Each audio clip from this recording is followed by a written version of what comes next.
ibadati bi asma'ika husna tajulu bi taubatin nasuhin taghfiru li dzunubi wa zallati wa tanzuruni fi kulli halin walam hatin tunajji biha min hauli yaumil kiamati. Tinggi lagi. Il Mustafa Rasuli tashra huli sadri tuyassiru li amri wa tagshifu kurbati wa bil anbiya'i wal malaikatil kiram tuhaqqiqu bitaqwa wa idraki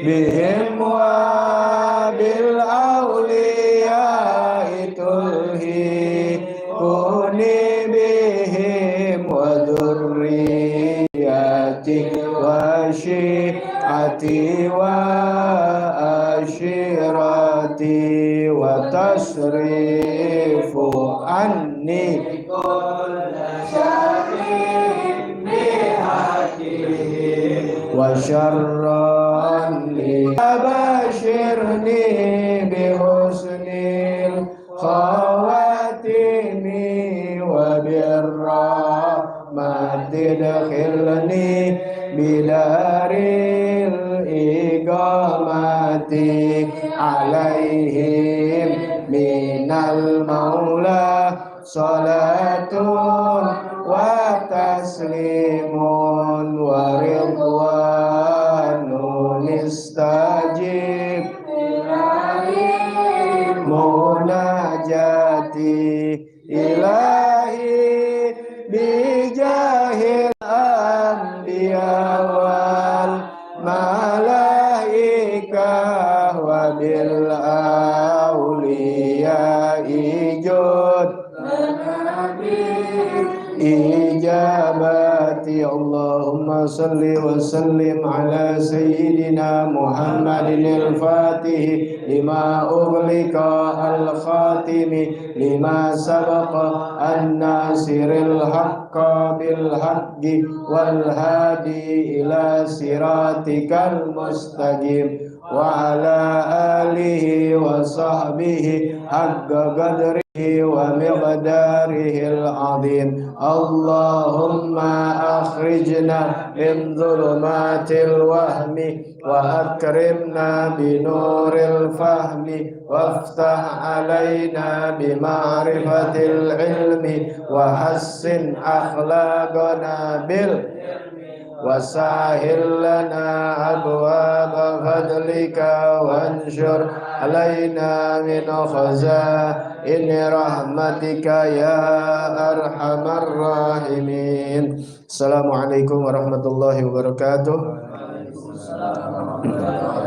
Bismillah walhamdulillah wassalatu wassalamu ala rasulillah sayyidina wa nabiyina Muhammad ibn Abdillah wa ala alihi wa sahbihi wa man walah wa la hawla wa la quwata illa billah. Alhamdulillah, pada hari Selasa di malam Rebu setiap minggu mengadakan kitab pengajian fikih pada tanggal 18 Oktober 2022 bertepatan dengan tanggal 23 Rabiul Awal 1444 Hijriah.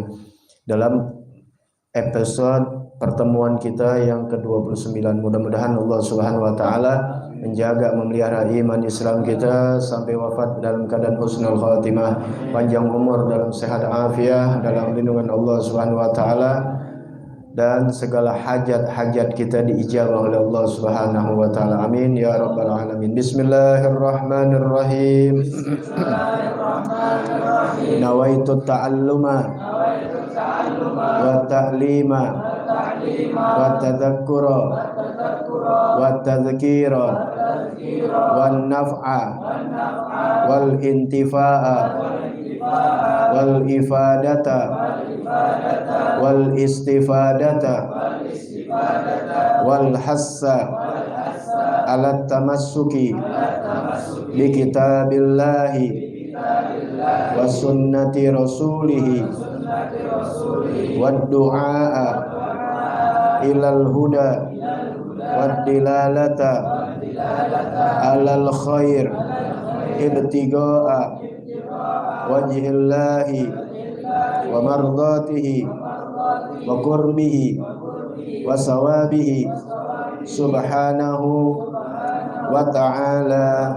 Ya Rasulullah, salamun alaik ya Rafi asyani wa daraji. Ya Rasulullah, salamun alaik ya Rafi asyani wa daraji. Ya Rasulullah, salamun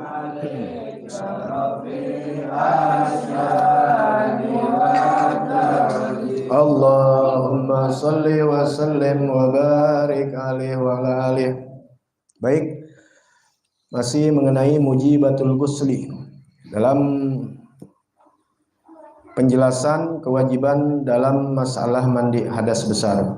Pada pertemuan yang lalu, pertemuan yang ke-28, yaitu yang mewajibkan mandi ada 6, yaitu 3 buat perempuan khusus, yaitu haid, nifas, dan wiladah.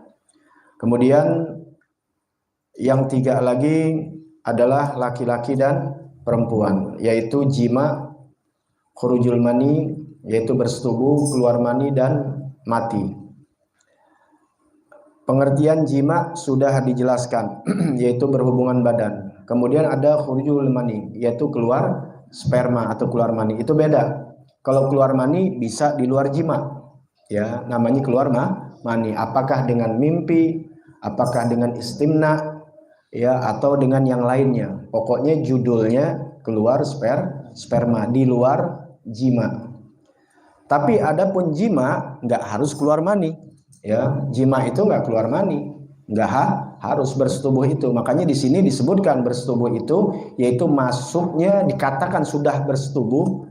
Ya, masuk kategori bersetubuh, yaitu kapan? Ketika kepala helmnya itu, hasyafahnya itu sudah masuk ke dalam vagina. Ya, di sini karena mengingat masalah mandi ini cerita yang rapinya, ya artinya kepada yang halal. Tapi dalam pengertian fikih, ya masuknya kepala helm ini bukan hanya di vagina, baik dia hidup maupun mati, manusia pun binatang, depan atau belakang. Ya, jadi kenapa Anda bilang demikian sesuai fikih? Karena kalau hanya bilang berhubungan badan, nanti akhirnya dia sama hewan dianggapnya nggak jima. Paham ya? Dia jima sama yang mati dianggapnya nggak jima, dianggapnya sama istri aja udah dari yang benar, yang halal. Ya, itu iya. Baru bicara masalah halal atau haramnya, hukumnya. Ya, dibolehkan kita berjima sama istri tentunya dengan cara yang halal. Tapi pengertian di sini yang mewajibkan mandi dikategorikan jima yang sudah dijelaskan, yaitu masuknya kepala zakar, kepala kemaluan, yaitu yang namanya kamroh atau hasyafah, kalau Betawi bilang kepala helmnya, sampai masuk ke dalam farji. Tuh, nggak kelihatan depan atau belakang manusia atau selain manusia, hidup atau mati keadaannya. Nah, kalau khurujul mani, ya bagaimana tanda-tandanya? Nah, disinilah dijelaskan, ya. Tuh, jadi kalau nifas, haid, wiladah khusus perempuan sudah paham dah. Kemudian dikatakan jima sudah paham. Kemudian kalau meninggal ya kita udah paham. Nanti cara-cara mandiin mayit ada di dalam pasal mandikan jenazah. Nah, sekarang tentang keluar sperma. Nah, keluar sperma di sini ada 3 pengertian yang berbeda, karena nanti kalau nggak ngerti sperma ini padahal mazi atau wadi dikatakan sperma juga, kan repot. Karena yang keluar dari kemaluan laki-laki atau perempuan bukan hanya air kencing, ada namanya sperma yang warnanya putih. Kemudian dia yatadaffaq hala khuruji, yang dia keluarnya menyentak ketika keluarnya. Kemudian keluarnya bersama dengan syahwat, dan setelahnya lemah, ya, lemes, capek. Kemudian kalau madhi, yaitu ma'un abyad raqiqun lazij, yaitu air yang agak berwarna putih tipis, rada-rada agak bening, kemudian lengket, keluarnya setelah bangkitnya syahwat, tapi syahwatnya belum sempurna, ya, baru nafsu gitu tuh.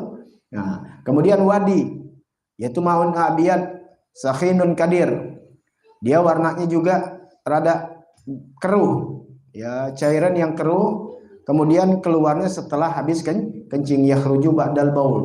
Nah, kalau habis kencing itu suka ada keluar setelah itu rada-rada lengket, ya, keruh, ya, nggak banyak seperti air kencing, nggak, sedikit dia. Nah, itu jangan bingung, wah, ini sperma apa? Masalahnya kalau nggak belajar banyak hukum-hukum orang bertanya, ya, bahkan kalau dia nggak belajar udah tafsirin sendiri, dia mandi kan repot.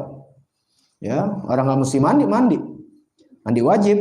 Au indah hamli syai'in syagil, atau setelah dia mengangkat sesuatu yang berat. Nah, sudah itu pengertian yang penjelasan minggu yang lalu dalam yaitu pertemuan yang ke-28. Baik, ke pertemuan yang 29 hari ini, di malam ini, al-hukmu inda khuruji ahadihima, hukum ketika keluar salah satu dari tiga hal tersebut, yaitu mani, madhi, dan wadi, ya, mani, madi atau madhi dan wadi. Al-mani yujibul ghusl, mani hukumnya wajib mandi hadas besar. Wala yanqudul wudu, tidak membatalkan wudu. Wa huwa thahir, dan dia suci, tidak najis. Al-madhi wal wadi, adapun madhi dan wadi, hukmuhuma kal baul, hukum keduanya seperti kencing. Hukumnya keduanya seperti kencing. Jadi tidak wajib mandi, nggak wajib, nggak ada kita mandi. Cukup apa? Fayan qudhanil wudu, ya, tapi dia membatalkan wudu. Wa huma najisani, keduanya najis. Jadi cukup dibasuh, dicuci seperti kita mencuci air kencing, ya, najis dibersihkan sehingga hilang najisnya. Kemudian alamatul mani, tanda-tanda mani. Nah, ini tanda-tanda keluarnya mani, ciri-cirinya. Yajibul ghusl, hukumnya mandi wajib. Idza wujidat ihda hadhil alamat, apabila didapati salah satu dari alamat-alamat yang ada. Ya, ada tiga alamat, tanda-tandanya ada. Nggak harus tiga-tiganya, cukup salah satu ada aja tandanya, ciri-cirinya. Ya, biasa setiap sesuatu itu ada likulli syai'in alamah. Setiap sesuatu itu ada tandanya, ada ciri-cirinya. Bermiliar-miliar manusia diciptakan sehingga yang kembar mirip tetap bisa berbeda karena sebab ada ciri-cirinya. Rumah ini satu komplek dibikin sama kan? Alamatnya sama, tapi ciri-cirinya tetap yang membedakan. Dari nomor, coba nggak ada nomornya. Kemudian kita bisa cirikan karena ada pohon palem di depannya. Kemudian baris ketiga, pokoknya ada ciri-cirinya. Subhanallah, bermiliar manusia nih, cap jempol beda-beda. Muka kita liatin beda-beda. Coba apa yang enggak, alis ada, mata ada, hidung semuanya ada. Kali yang atuh nggak di hidungnya bisa dicirikan, ini sama semua. Tapi Allah ciptakan berbeda sehingga yang kembar tetap ada perbedaan. Kalau manusia nggak mampu bikin 10-20 patung atau bikin apa juga, ya udah samaan semua udah, ya, apalagi kayak mesin cetakan sama udah dibikin. Allah Ta'ala lihat, ya. Nah, tentu di sini ada ciri-cirinya tuh. Jadi kalian nggak usah bingung ciri-cirinya. Salah satu cukup, ada satu aja. Wala yustaratu kulluha, tidak disyaratkan yustaratu kulluha, enggak disyaratkan semuanya harus ada. Wah, cirinya ini mesti ada semua. Enggak, cukup satu aja. Dari ciri-ciri yang banyak ini cukup satu, maka tandakan bahwasannya itu adalah sperma. Wal mar'atu mislu rajul. Perempuan sama seperti laki-laki fidzalik dalam hal ini. Jadi nggak beda kalau perempuan begini, laki begini, enggak. Laki-laki atau perempuan kalau terdapat ciri-ciri yang disebutkan di sini satu aja, maka itu namanya mani. Wahia salasa, ada 3 ciri.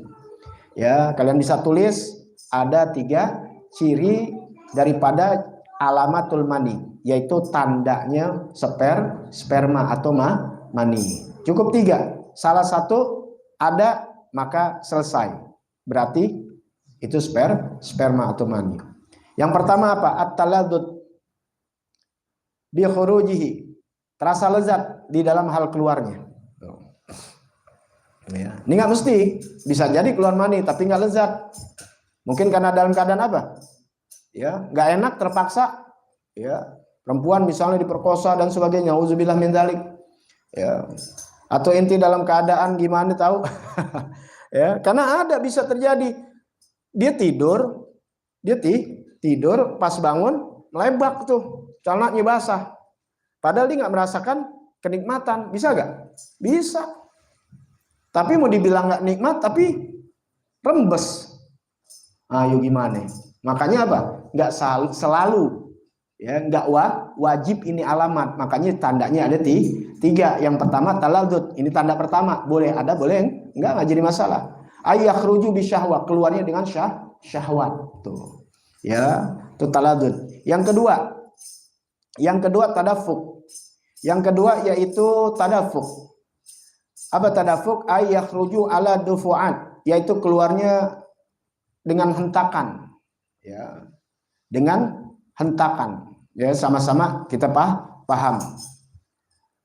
Yang ketiga tandanya ar-raiha idza kana rutoban kana rotban karaihatil ajin awit tolak. Yang ketiga apabila baunya nih, baunya apabila basah, masih basah, ini sperma, maka baunya seperti bau tepung, adonan. Ya, kalau sekarang bilang baunya teriklan lagi, kayak pemutih. Ya, kayak baik clean pemutih. Dulu kan belum ada jenis pemutih. Dulu dibilang seperti adonan tepung. Ya, seperti itulah baunya. Ciri khasnya ada. Makanya boleh kalian tahu ini mani, maka biar diendus. Oh ini begini. Ntar kapan-kapan misalnya ada bau ini,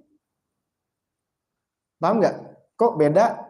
Kemudian berarti ciri pertama nggak ada. Oh yang kedua kagak juga.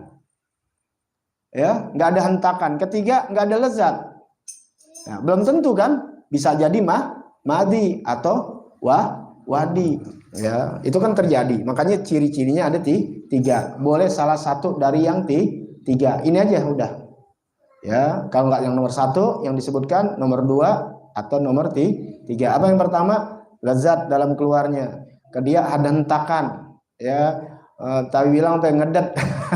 Ada kedetan. Yang ketiga baunya seperti bau tepung. Ya, adonan kalau masih basah. Wa idza kana jafan, kalau kering, karaihatu bibayadil bit, yaitu seperti baunya putih telur. Kalau udah kering, kalau masih basah seperti adonan, atau sekarang seperti pemutih, nggak disebut namanya. Ya, karena nggak ada endorse. Nggak ada endorse. Emang siapa mau endorse? Ya. Nah. Nih di sini nih, di bawahnya. Falaisa min alamatil mani kaunuhu abyadun. Tidak, ya, nggak mesti daripada tanda-tanda mani itu adalah putih. Ya, warnanya putih, nggak selalu. Ya, warnanya putih karena bisa tergantung apanya, gennya. Bisa warnanya agak kuning-kuningan, mungkin agak gimana dan sebagainya. Ya, tidak harus warnanya dia putih. Tuh tandanya yang pertama. Nggak harus, karena ini bisa juga masuk alamatnya, tapi nggak mesti, nggak. Au yaqubu hurujahu futur, atau setelah itu keluarnya lemah, nggak juga. Ada abis dia begitu sama bininya langsung kerja. Bisa nggak? Bisa nggak? Bisa. Ya, mau sholat Jumat, mau sempat-sempatnya, ya bisa juga lemah, bisa boleh. Tuh, makanya di sini. Ya, nggak harus yang namanya alamat mani itu harus putih, kemudian keluarnya lemah, setelah itu lemah. Walakin akan tetapi hada ala sabilil ghalib, akan tetapi yang tadi disebut warnanya putih ya. Kemudian setelah itu capek, lemah ya, itu ala sabilil ghalib, itu kebanyakan aja, keumuman aja begitu, tapi enggak mesti, enggak harus. Paham ya? Jadi lu habis ini capek enggak? Enggak sih. Nah, belum tentu, emang bisa enggak kan di sini enggak harus. Ya, ada yang capek iya bisa terjadi, juga enggak capek, atau warnanya enggak selalu mesti putih. Paham di sini? Ya, baik. Nah, sekarang masalah ada persoalan nih. Yang kemarin ditanya sebenarnya itu persoalan. Di sini ada. Ya, makanya kalau ngaji pelan-pelan ya. Ntar juga kalau ngaji mana insyaallah enggak bakal nanya juga. Ada semuanya insyaallah. Masalah di dalam masalah. Idza syakka, apabila ragu, hal kharijat mani ammadhi famal hukmu. Ya. Apabila ragu, syakka ini ragu. Tahu ragu ya? Syak. Bahasa Indonesia udah tuh syak. Ya, syak. Itu ragu. Ada 3 ya. Keraguan ini bahasa Arab tuh ada 3. Ada wahmu, ada syak, ada dhon. Tapi subhanallah kayaknya bahasa Arab. Kalau kita udah ragu aja. Tuh, paling ragu ringan, ragu sedang, ragu berat. Ini kalau bahasa Arab beda, tulisannya beda, nggak pakai syak 30%, syak. Kalau Indonesia kan ragu, ya 1, 2, ragu sedang, ragu, pada tetap ada ragunya. Tapi kalau bahasa Arab kan beda bahasanya, wahmu, syak, dhon. Kalau syak adanya di tengah, 50-50, 50-50, itu namanya syak. Makanya ragu-ragu dia, itu namanya syak, selalu dibilang syak. Kenapa? Karena 50% iya, 50% tidak. 50% hitam, 50% putih, itu kan bingung. Di tengah, imbang. Makanya selalu dikatakan kalau syak, kalau ragu, ragunya ini syak. Nah, ada namanya wahmu. Wahmu tuh sangkaannya 50%, apa kalau tadi syak sangkaan 50%, sangkaannya enggak gitu aja ya. Terus setengah. Tapi kalau wahmu sangkaannya lebih kecil. Paham tuh? Ya, daripada yang lainnya lebih besar. Misalnya dibilang kata nyangkanya 20% putih, ternyata yang ininya hitamnya 80%. Enggak imbang, masih bisa di ini. Ada lagi namanya dhon. Tuh, sangkaannya lebih besar dhon. Makanya enggak boleh su itu apa ya? Buruk. Husnu baik. Makanya husnu zon sangkaan kita harus. Kan kita belum kenal nih orang. Enggak, makanya waspada wajib. Nuduh enggak boleh. Suuzon sebab jatuhnya. Ya, karena barangkali yang ente lihat biasa-biasa ternyata bukan copet. Ternyata yang keren-keren pakaian ke orang kerja, tohnya copet. Tuh, paham ya? Tapi kita nggak boleh suuzon, harus husnuzon. Nggak 100% tuh, namanya husnuzon. Ya, kita di jalan nih, nggak boleh kita nyangka orang jahat semuanya. Mesti 70-80%, 70-80%, 90% bahkan kita harus sangka baik, tapi nggak semua, tetap sisain yang 10. Tuh, tapi bukan nyangka orang, itu namanya waspada. Kalau yakin 100%. Paham ya? Yakin tuh namanya. Tapi kalau di luar jangan yakin, kebablasan, nanti nggak kenal kan. Husnuzon, tuh, sangkaannya lebih besar, kebaikannya lebih besar. Paham di sini? Makanya ada dhon, ada wahmu, ada syak. Yang paling bawah wahmu, di tengah syak, di atas zon. Kalau inti zon, sangka yang benar, itu nggak jadi masalah. Tuh, makanya sangkaan harus besar. Mani wadi. Kayak inti sebayang 3-4. Ini syak. Mau dibilang 3, dibat lagi 4. Hati kita mau dibilang 4, balik lagi 3. Tapi kalau zon inti sangka 4, berarti kan lebih banyak. Ya udah 4, apalagi yakin. Ini permasalahan kalau syak. Mau dibilang 50-50. Masing-masing punya hati, dia susah. Kalau bicara hati itu paling susah untuk diungkapkan. Maka di dalam, maka cinta pun susah diungkapkan. Kalau udah berasa bicara hati susah. Cuma neranginnya begini-begini. Tapi masing-masing tahu. Kayak misalnya hasad, dengkimu, nerangin susah. Cuma dikasih tahu inti iri, nggak demen sama orang begini-begini. Niatnya mau nyelakain orang, itu namanya hasad. Tapi namanya ghibthah boleh. Inti cemburu nih, iri sama orang lain, iri dalam kebaikan nggak apa-apa. Kenapa dia yang begitu bisa? Paham nggak tuh? Dia bukan orang Islam, dia nggak nyembah Allah, jalan pagi pulang sore bisa kaya, lah ke inti kagak bisa kaya.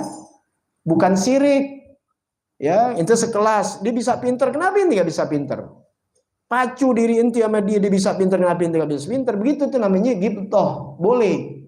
Yang nggak boleh, inti lihat orang pinter, inti sirik, inti mau jatuhkan dia kepinterannya supaya diapain kayak sama guru atau apa kayak, gue mestinya tuh namanya tuh baru dengki, namanya hasad. Hati-hati setan main di situ. Ya, makanya belajar ria, biar ngerti apa itu ria. Yang ngunjukin, ini masalah hati. Kalau inti ngunjukin suatu amal kebaikan tapi niatnya ibadah, nggak dosa. Inti di kampung inti ini tahu nih orangnya pelit-pelit banget. Pelit misalnya gitu, pelit. Ya, di perkumpulan atau inti lihat orang pelit-pelit, inti ngunjukin sengaja nyumbang. Niat inti untuk apa? Untuk dakwah, biar pada sadar. Paham nggak? Biar pada sadar diri, biar pada terbuka otaknya. Jangan pelit. Maka inti sengaja memperlihatkan. Boleh nggak? Boleh. Makanya kalau udah hati nggak bisa nebak-nebak orang. Tuh. Tapi ada juga yang dia ria, dia unjuk-unjuk. Nih gue nih. Makanya nggak boleh suuzon, nggak boleh kalau udah hati, jangan suka nembak-nembak orang, suuzon nggak usah. Ada orang bikin perayaan besar-besaran, jangan hati kita supaya dibilang katanya orang kaya tuh, nggak usah. Sekarang kalau dia bener begitu jelek, inti rugi gak sih? Nggak ada, ngapain ngotorin hati. Nah kalau ternyata yang dibuat itu lillahi ta'ala karena dia nak dakwah dan sebagainya, yang niatnya terpuji, insya Allah inti yang hancur. Kenapa? Udah jelek, jadi dosa. Nggak usah. Kecuali kita hal-hal yang merugikan agama, baru itu sih jangan pakai diomongin jadi dosa. Gerak cepat, amar ma'ruf nahi mungkar. Ya bedain, setan bermain, jangan salah. Ya, Anda kasih tahu setan tuh baru main di hati, belum yang lainnya. Selalu ingetin tuh setan tuh pinter. Jadi kalau inti mau baca-bacain setan ya setan nggak takut. Ini setan nih, biar tahu nih, iblis ya. Di iblis itu kan setan pengganggu. Setan ada sayatunil jin, sayatunil ins. Ada setan bangsa jin, ada setan bangsa manusia. Karena cuma dua yang diciptakan selain malaikat. Kalau malaikat udah deh nggak ada nafsunya, emang udah ibadah aja. Ada namanya binatang. Binatang nggak disuruh ibadah, makanya nggak dikasih otak. Paham ya? Jangan nyentil ketemu ayam disuruh sekolah, jangan. Jangan ayam suruh ke masjid, lo goblok. Emang diciptakan nggak ada otak, nggak ada akal. Yang diciptakan nih dua nih, yang disuruh untuk ibadah, jin dan manusia. Wa ma khalaqtul jinna wal insa illa liya'buduni. Maksudnya untuk menyembah kepada aku, tahdzib yaknya dihilangin kalau belajar nahwu nanti. Jadi liya'buduni. Hanya sesungguhnya jin dan manusia untuk menyembah kepada aku. Jadi ini jin ini ya yang dibilang ifrit yang di dalam Al-Qur'an, dia orang ajin ibadah nih makhluk. Malaikat aja belajar, saking apa? Pinternya, cerdas, ahli ibadah. Bukannya waktu diciptakan tukang mabok, tukang zina, bukan. Paham ya? Bukan begitu. Ibadah sama Allah sama seperti malaikat. Saking hebat dan pinternya dan ibadahnya luar biasa, malaikat belajar, berguru. Cuma sayang, ketika Allah ciptakan Nabi Allah Adam, dia kagak terima, sombong, kayak orang Yahudi nggak terima dia, nggak mau dia yang berabad-abad binnya atau generasinya tuh selalu dari orang-orang Yahudi, dari Bani Israel, paham ya? Bani Israel sekarang kita kenal namanya Israel, emang bangsa mulia, bin nabi-nabi, tapi mereka selalu kat kufur nikmat, bunuh, maka ribuan nabi dibunuh sama mereka. Termasuk Nabi Zakaria, Nabi Yahya, termasuk Nabi Isa mau dibunuh, tapi Allah angkat. Itu kerjaannya mereka. Ya, kufur lagi menikmat, luar biasa. Nah, dia nggak terima ketika Allah munculkan di tengah umat, yaitu Nabi Muhammad SAW sebagai Nabi terakhir, yang mereka reka bahwasan Nabi terakhir dari golongan mereka, ternyata dari bangsa Arab. Makanya musuh besarnya mereka adalah bangsa Arab. Dianggapnya tuh ya telah meruntuhkan Begitulah ya iblis. Ya, mestinya kan dia yang udah begini yang mesti diiniin. Ya, ternyata Allah ciptakan Nabi Adam yang Allah firmankan laqad karramna bani Adam, sungguh kami telah kami muliakan bani Adam, anak manusia. Nggak terima dia. Lah anak baru kemarin sore, gue dari ribuan tahun ibadah. Tuh, makanya nggak boleh sombong gitu. Nah, ini kan hak prerogatif Allah. Loh, inti jangan pakai hasut. Ada anak baru kemudian lebih pintar, inti kemudian belajar lama nggak pinter-pinter, jangan hasut, belajar tahu ciri. Ya, paham nggak? Kita pribumi udah lama, ada pendatang datang kaya, ngamuk gitu ya. Bukannya belajar. Kenapa dia bisa begitu? Begitu. Ya, ibaratnya itu Nabi Adam dianggapnya kan pendatang, baru dimunculkan hasad dengki. Dan Allah perintahkan lagi sujud penghormatan. Malaikat sujud, nggak lihat dulu dari ribuan tahun diciptakan yang begitu dari cahaya, enggak. Ingat yang suruh siapa? Allah. Disujud penghormatan, bukan sujud sama Allah, sujud penghormatan. Iblis merasa gue dari ini dari tanah, kemudian juga gue, ya. Padahal dia harus lihat siapa yang suruh Allah, tapi yang bukan Allah yang dilihat, Adam yang dilihat. Nggak mau dia. Udah nggak mau tobat kayak gitu ya, kagak. Udah 7 turunan lu, sampai semuanya masuk neraka, nggak apa-apa. Ya, nggak apa-apa. Lah coba kalau misalnya itu terjadi misalnya dibalik gitu, lo keturunan jin, lo kesel nggak? Gara-gara Adam kan, begitu. Untung bukan Nabi Adam, itu jin. Turun temurun, ya. Cuma diminta ditangguhkan ya Allah. Saya minta tangguhkan. Ada dalam Al-Quran itu cerita, ya. Nggak usah inti pakai baca Quran tapi nggak paham artinya. Mendingan keterangan nanti inti baca inti ini yang usah terangin. Ya, apa ya? Dia minta ditangguhkan. Ya, sampai hari akhir. Makanya banyakkan dia daripada kita. Lah inti lahir mati. Kematian lebih banyak, apalagi kemarin Covid. Kalau dia ribuan tahun, panjang umur terus. Enggak lo? Lo kalau misalnya berantem di makhluk nyata, habis lo dipegangin. Banyakkan dia. Ya, gitu. Apalagi dia nggak kayak manusia. Dia di dalam ginian aja ribuan juga masuk. Kalau inti tangan itu doang masuk. Ya, bertempat maksudnya berjasad jisim. Kalau dia kan halus, ya, makanya inti nutup pintu gitu pakai takut dinembus dia. Kata apa coba? Nah, makanya kalah sama siapa? Kata Allah Ta'ala silakan kalian mau goda, tapi makanya dia nggak mau begitu enggak. Dia malah lebih masuk ke urat-urat darah kita, rusak otak kita, rusak hati kita, ya, karena nggak dilapisi dengan iman ya kepada Allah. Dia minta perjanjian akan kugoda semua anak Adam. Ini gara-gara dia nih gue masuk neraka nih. Turun-turunannya semua. Antar turunan gue juga begitu tugasnya buat hancurin turunannya. Kata Allah silakan. Mau kaya, mau miskin, mau Habib bukan Habib. Kena. Mau ulama nggak ulama sama. Bukan ulama nggak kegoda. Ulama lebih dahsyat lagi. Ya, cuma satu yang nggak bakal gue bisa goda. Illal mukhlasin. Kecuali orang-orang yang diikhlaskan oleh Allah. Orang ikhlas nggak bisa. Maka setan nggak bakal bisa. Mau jadi orang ikhlas sudah ngeluarin aja maka dihitung-hitung lagi keluar udah setan goda udah nggak peduli udah. Setan susah mau gimana ya.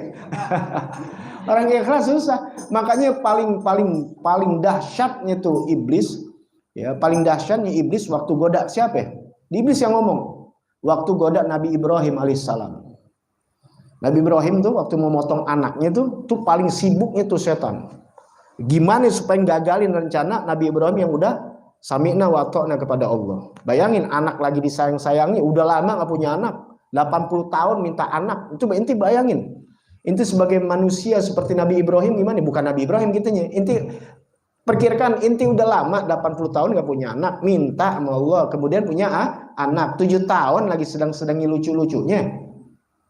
Paham ya? Mesti dipotong. Yang pertama digoda siapa? Perempuan dulu itu Siti Hajar. Hajar, no. Perempuan biasa kan paling sayang sama anak. Lu nggak lihat no Ibrahim udah Ismail udah didandanin laki sapi. Lu tahu nggak mau diapain? Nggak tahu. Memang nggak tahu kabarnya. Lu mau dipotong, disembelih. Paham tuh ya? Nah, kalau orang sekarang kan nggak diikhlasin ya. Dikejar lakinya berantem, bisa diketok teflon. Ya, begitu orang perempuan tuh berantem sama laki gara-gara anak. Ya setan. Abang Siti Hajar lihat orang soleha. Ya, dari kecil kan ditinggal lagi anaknya lagi lahir. Ya, Nabi Ismail. Bukan ditinggal Nabi Ibrahim, perintah Allah untuk ke Palestina, balik lagi dari Mekah. Pertama kali itu Mekah nggak ada orang kecuali Nabi Ibrahim, Nabi Ismail, tuh kakeknya Nabi Muhammad SAW. Ya, asli situ. Ya banyak itu di Al-Quran diterangkan. Baik, kemana? Mau ke Palestina. Ke Palestina ke bininya Siti Sarah. Kalau bini sekarang ngambek, anak baru lahir, dia udah mau ke bini ke sana. Jauh lagi antar Palestina, Mekah, bayangin ribuan kilometer. Palestina tuh sekarang, ya sekarang Palestina namanya. Bayangin. Coba bini baru lahir, ini kan baru lahir, ya. Di sini Bogor, lo pakai ke Jakarta gitu, mau ke rumah bini lo, tuh bini lagi nipas gitu, belum bisa jalan, bisa lari. Buat bisa jambak lakinya. Kebanyakan sinetron sih, makanya rusak gitu. Ya, begitu. Udah diuji biasa dihajar. Tuh orang kelas nggak ada urusan, Allah pelindungnya, Allah. Jadi nggak, itu Nabi itu tetap aja Allah yang dipegang walaupun suaminya Nabi. Nah, Siti Hajar kata gitu, ditanya, inti yang bilang siapa? Iblis. Lo kok bisa ini nggak tahu iblis ya, dia kan nyerupain ke manusia. Lo yang bilangin siapa kabarnya? Kalau suamiku akan bunuh anakku, anak Ibrahim, anakku juga maksudnya, anak kami. Dari mana lo tahu? Jujur kata Allah. Kalau Allah yang suruh, jangan lebih dari itu, nggak apa-apa. Mau kata apa coba? Mau kata apa coba? Lu nyumbang banyak kan 500 juta? Ya 500 juta. Rumah gue, bini gue kasih. Nggak bisa ngomong dia. Nggak bisa ngomong dari iblis. Coba, udah ikhlas udah nggak ketolongan. Tuh, lari lagi ke Nabi Ibrahim. Jangan Ibrahim ini. Enggak dijawab Allah sudah. Ya kan ikhlas itu udah lillah. Lillah tahu kan? Innalillah, sesungguhnya hanya Allah udah. Susah itu orang ikhlas. Makanya kalau inti ikhlas ngaji istiqomah. Itu ciri-ciri orang istiqomah karena kalau nggak ikhlas nggak bakal istiqomah. Karena ada tujuan yang lain. Entah tujuannya apa. Bisa nggak? Bisa di tengah-tengah orang lagi sedang istiqomah bisa hilang. Makanya itu Habib Usman ngajarin orang tuh sampai akhir. Makanya ulama sampai takut terus takut mereka. Mereka baru tenang ketika mereka tahu dirinya mati dalam keadaan husnul, dicabut ruhnya dalam keadaan baik, dilihat dia baru gembira. Selagi belum ini mereka takut. Itu karangan ya Allah biha. Apa mereka nggak orang-orang hebat seperti Habib Abdullah bin Al-Haddad? Oh, kita ngelihatnya juga kalau di zaman itu. Wah, kita lihat ulama-ulama nih. Wah, ahli sorga, Masya Allah. Tapi mereka, kalau benar-benar mereka orang-orang yang Masya Allah, mereka takut. Kenapa? Karena belum mati. Bisa belok. Sekarang kita berjuang, besok ngelihat duit. Enggak apa-apa.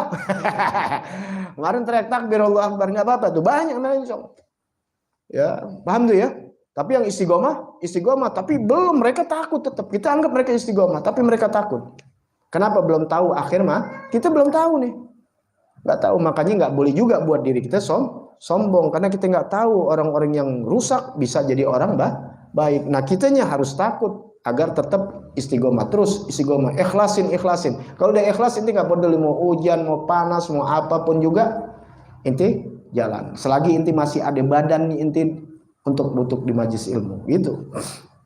Ya.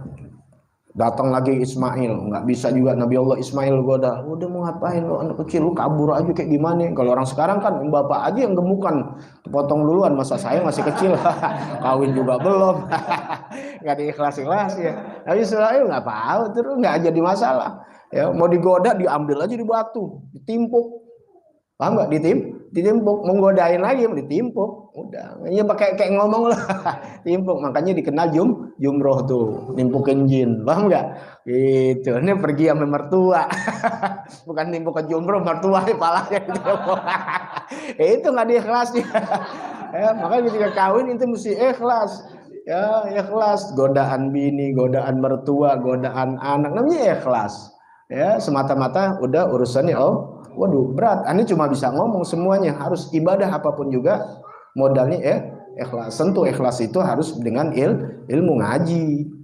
Ya, baik itu ya. Kembali lagi kepada syak, gara-gara syak nih. Di tengah nih ya syak ya, kembali lagi syak ini ada di tengah. Bingung inti. Nah, makanya nih syak ini paling demen setan goda. Ya, orang yang syak, yang ragu-ragu. Tuh, demen setan goda. Udah mandi wajib belum ya? Udah selesai belum? Udah tadi niat belum ya? Tuh. Makanya caranya apa? Tinggalin keraguan-raguan. Tuh, paham nggak? Seandainya bener emang inti belum, pada setan sengaja goda baru gitu. Udah nggak apa-apa, sah insya Allah. Karena kita belajar ilmunya. Seandainya gitu, sampai mati kita nggak tahu kalau itu emang belum benar-benar nggak niat. Ya, setan kalah juga. Setan tuh orang setan ngomong setan. Padahal bener, cuma gue sengaja was-wasin. Paham ya? Apalagi itu bener udah. Karena setan bakal goda kita yang udah begini masih was-wasin. Apalagi yang paling serem was-was dalam iman. Tuh, inti udah ibadah, udah masya Allah jalanin, ya udah mau ngapain? Buktinya lu sekarang ambil ini, lu deketin Habib, kayak deketin Kiai, mau deketin ajengan, ya nggak kayak juga lu, ya udah makanya nggak usah kayak dulu aja, udah nggak ibadah nggak apa dulu sukses dan sebagainya. Loh lihat tuh, paham ya? Tuh akhirnya apa? Ditinggalin, nggak ikhlas dia, coba nggak ikhlas, nggak ada urusan. Gue mau deketin Habib, gue mau jadi orang baik, gue mau Allah ridho. Gue bukan nyari kaya, gue mau nyari terkenal, gue bukan nyari yang lain-lain. Nggak cari wanita, nggak cari popularitas, nggak nyari mau kaya, mau cari ini, nggak ada. Gue mau mati husnul khotimah bila Allah ridho. Selesai sudah. Apaan aja kita digoda begitu. Karena ada tujuan dunia, udah. Jadi ustadz baru setengah jalan berhenti, karena capek gue. Lah Nabi aja udah luar biasa digodanya luar biasa, ditimpukin ya dilemparin kotoran yang nggak pernah ditempeli oleh lalernya nggak pernah nempel saking wanginya, kotor dilemparin kotoran. Lah kita yang apek yang bau, ya timbang tutup pintu apa lagi dakwah nggak dikasih makanan ngambek. Ya lagi tahlil ngambek begitu gitu, karena nggak ikhlas. Orang kaya aja lagi tahlil, masya Allah bisa 1000 la ilaha illallahnya. Ulah lama lagi la ilaha illallah 1000. Orang kaya. Biar orang miskin aja tahlilan ya. La ilaha illallah, la ilaha illallah 3 kali udah. Lu nggak ikhlas sama ini udah gak ada urusan. Ya serem tuh apaan aja. Ya kalau lagi ngajian banyak makanan datang, ada kebuli nggak ada kebuli datang. Ya urusan. Makanya kalau ikhlas susah udah. Ya belajar. Syak, makanya orang syak paling gampang digoda oleh syaitan. Nah kalau ini terjadi, ini kita belajar di sini untuk godain setan kita ilangin. Ya takhayyar, ya syak apakah keluar mani atau keluar madhi. Nah bagaimana hukumnya? Kalian ya syak ini mani apa madhi yang keluar. Bagaimana nih? Ya takhayyar, milih. Silakan milih. Fa in syaa ja'alahu maniyan fa yajibu alil ghusl. Apabila yang dikehendakinya mani, ya paham nggak? Udah mani, ya udah fayajibu alil ghusl, mandi. Gampang kan? Wa insya ajalu madian fayanqudu wudu, maka batal wudunya. Kalau itu yang dikehendaki adalah madi atau madi, ya atau wadi, maka batal wudunya. Ya nggak usah mandi. Nih inti diraguin mandi, termani. Tapi mandi kali ya. Kalau mandi kan gue tinggal cebok. Aduh mandi kali, mesti mandi nih. Bingung kan? Udah ambil aja keputusan ponis. Ponis udah ketok palu. Mandi. Kalahkan setan udah. Paham ya? Kalau kagak mandi. Selesai. Tinggal cuci. Begitu. Wa yajibu ghuslu ma asabahu minhu. Tinggal basuh tuh apa yang terkena dari mazi itu, bersihin karena itu najis. Wal afdol, nah ini diambil yang paling afdol, an yajma'a bainahuma fayaksilu wa yaksilu ma asabahu minhu. Yang paling afdol itu apa?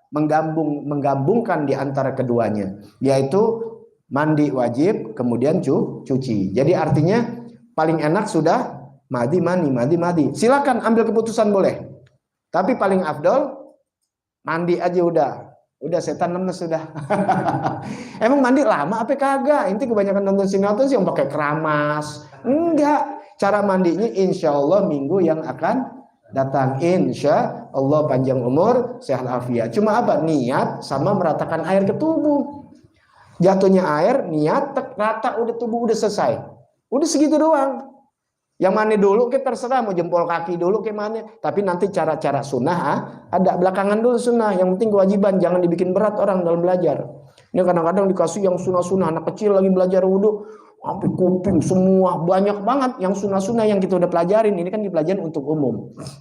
Jadi kita ajarin dulu yang wajib, baru yang sunnah. Anak-anak begitu juga, paham ya? Anak kecil baru 5 tahun, ayo lari, mau main bola, lari 5 km. Belum main udah kejengkang dia. Ya lihat porsinya gitu, paham ya? Begitu juga dalam ilmu.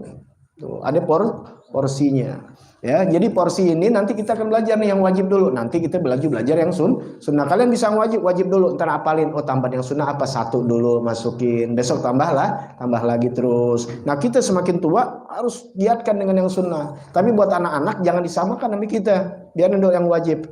Nah ini kita belajar besok, insya Allah panjang umur sehat afiat ya di dalam masalah yang kewajiban di dalam mandi, yaitu cuma 2, niat dan meratakan air ke tubuh. Bagaimana cara niatnya, terus bagaimana masalah-masalahnya, yang kemarin tuh Ustadz Yayo nanya ya, mau mandi sunnah juga, mau mandi wajib juga, gimana itu?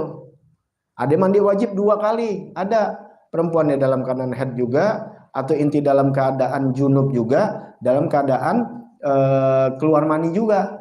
Tuh, nanti ada gabungan 2 tuh. Tuh bagaimana? Ya, paham tuh ya? Wajib ya, seperti jima dan keluar mani. Ya, misalnya inti jima udah, itu udah batal. Jima kan udah apa? Namanya udah wajib mandi. Udah itu keluar mani, kan 2 itu. Benar enggak? Adik kan nanti bilang tadi, jima belum tentu keluar mani. Timang jima doang sebentaran, ya mertua ketok belum keluar mani, udah batal. Udah batal apa namanya? Udah wajib mandi. Ya kemudian nih kalau ini keluar mani, jima juga keluar mani, kan 2 kali tuh. Apa mandinya 2 kali? Perempuan juga bisa terjadi, dia head kemudian dia apa bersedap-sedap dengan suaminya tanpa harus jima ya, nggak harus jima gitu. Nah kan 2. Atau gampangnya perempuan dalam keadaan head dia mimpi. Nah kan janabahnya 2, gimana itu? 2 kali mandi. Nah, paham nggak tuh? Nggak begitu, nanti ada gini. Tadi mau menggabung antara sunnah dan wajib, bagaimana nih? Boleh apa enggak? Nanti insya Allah seminggu yang akan datang. Wallahu a'lam bissawab. Rabbi zidni ilma warzuqni fahma. Bisiril Fatihah. A'udzubillahi minasyaitonir rajim. Bismillahirrahmanirrahim. Alhamdulillahi rabbil alamin arrahmanir rahim maliki yaumiddin. Wa na'budu wa iyyaka nasta'in ihdinas siratal mustaqim. Alaihim ghairil maghdubi alaihim waladdallin. Amin ya rabbana tarafna